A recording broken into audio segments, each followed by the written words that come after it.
Hello everybody, welcome back. Today as well we have got you another video. In this video I'll show you how you can play Roblox on school Chromebook.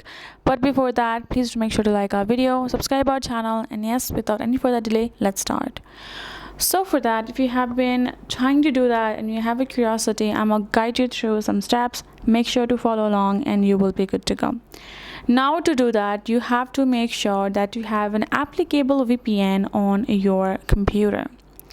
Once you have the VPN, that will help you to unblock Roblox there, right? And then go ahead, open it up, and make sure you have selected the kind of VPN that actually accepts, that offers you a new IP address for you to have access to Roblox in your Chromebook.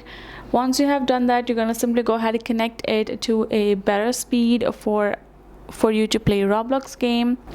Once you have done all of the connection, once the VPN is there, you have chosen the correct one and you have created yourself a new IP address, then you're gonna go to the Roblox official website and can log in and can start to use it however you would prefer, aka play the game in it. That is basically what it takes. You have to make sure that you have chosen a trusted VPN service, and that's basically it.